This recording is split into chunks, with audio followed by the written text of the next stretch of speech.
What you looking at, Joe? Oh, he came in feisty or shouted in. Yeah, Joe, keep looking at me, man. Wow. What you looking at me for, man? They really did. Oh, no. All right, we can open up for questions. The next start. Back row.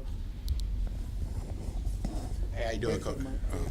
Doing, Coach Lou. How satisfying is it now that the regular season is finally over? You guys can actually concentrate.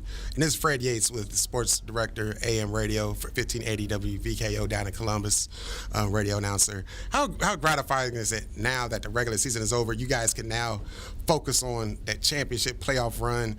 I mean, I know it's a long season, but how gratifying is it that the players are finally able to start thinking about the postseason?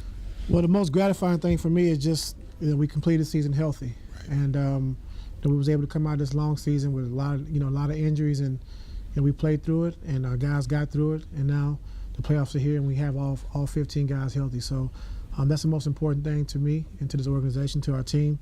And with that being said, I feel very confident and comfortable that we got a good run in us. Right, thank you. Tom Withers, AP. How did Tristan come out of it?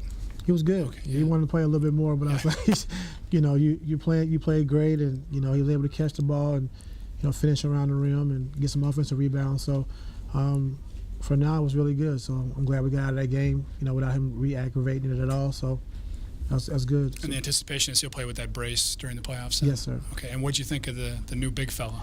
He was good. He had the most blocks in 10 years, I guess it was, for the Cavs. So.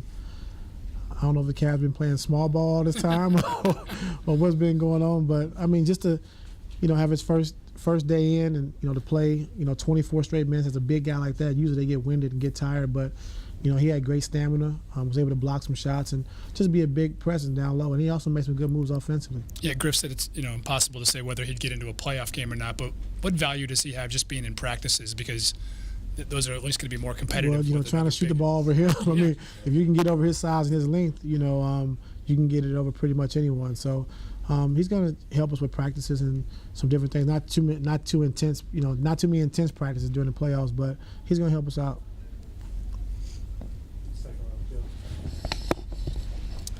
Joe Varden, Cleveland.com. The Pacers won, so that's who you have this weekend. You had that battle with them not long ago, and Paul George went off. Just what are your initial thoughts about having to see them in the first round?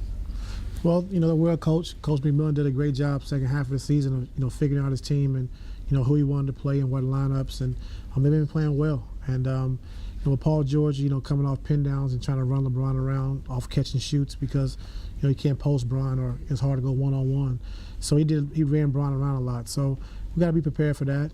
Also with Teague being a fast guard who can get downhill and put a lot of pressure on you and get into the paint. So those are two things that we got to be better at. We got to be good at going into the playoffs. Do you think? I mean, because we've been talking to you all day, and I mean you've expressed a lot of confidence in your guys going forward in the playoffs. But do you think that there has been the idea that this team is somewhat vulnerable, introduced at least into the locker room, and that may be something that could catch their attention in the playoffs? I don't think so.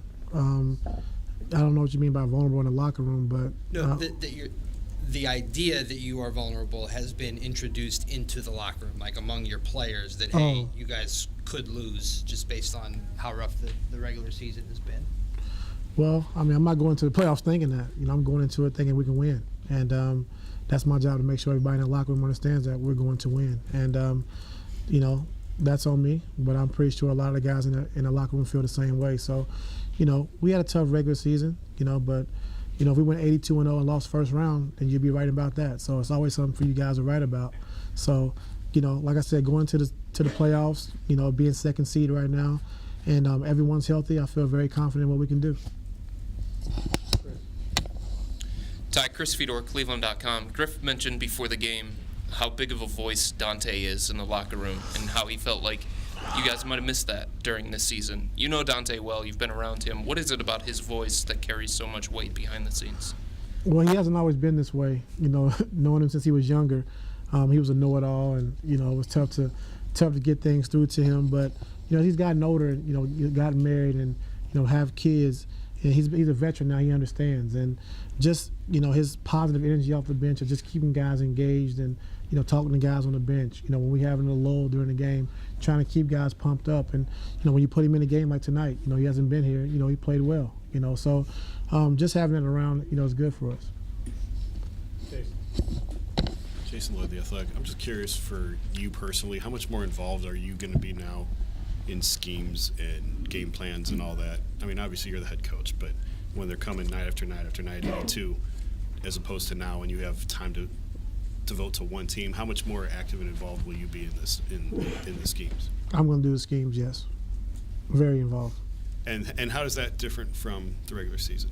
Well, the regular season, you just try to, put in the foundation. You can't change every single night and do something different because you're playing different opponents, different point guards, different bigs, different two guards. So, when you get a chance to play in the playoffs and you lock into one team, and, I've always been a guy that, in the playoffs, want to take away the team's best strength, what they do well, take that away and make them beat you another way. When you were with Doc, were you the point man on a lot of that defensive stuff, or did Doc take over from you in the postseason? I was. You were? Mm-hmm. So it's obviously something you have a lot of experience with and fairly comfortable with. Yes. Dave McMenamin, ESPN. I know you like to pick your spots when you address the team or kind of get their attention. Do you have anything planned before opening tip of game one or whenever that is? Maybe anything from last season you can draw upon to get them primed and ready?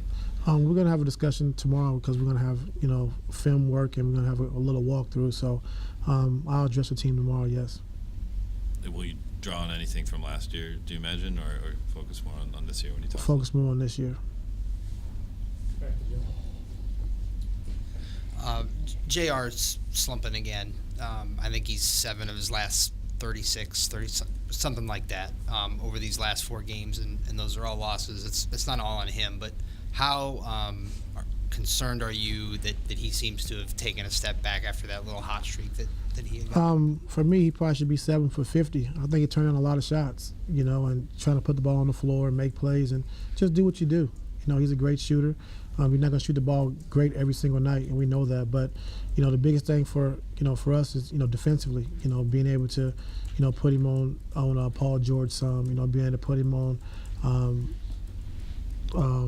C.J. Miles, who always kills us, So, he's got to be great defensively. And, with or without JR's shot, we know we can score the basketball, but we got to be better defensively.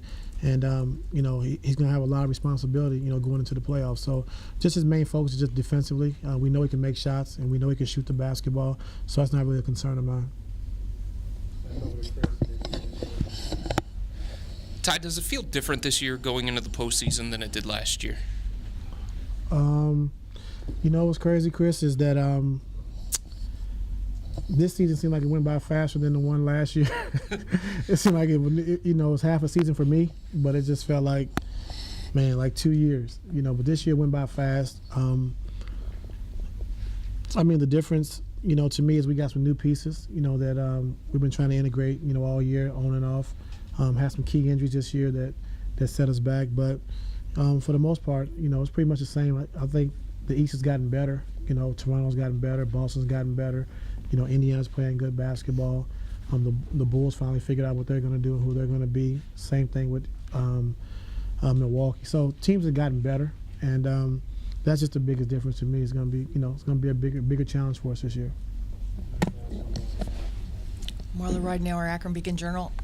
Along those lines, but more personally, do you feel more calm or more, about the playoffs and what's at stake, even though you're going to have to take on, more game planning? Just how you feel about directing the team in year 2 of the playoffs? I feel good. I did it last year too, so it was the same thing. When the playoffs came, I was, hands-on with all the scouts and the game planning and scheme. So, it's a lot, but, it's only, 2 months in the season. So if I had to do it all 82 games and then do it in the playoffs, it'd be a lot. So for me, it's something I'm used to, and it's something I have to do. And, I feel comfortable doing it.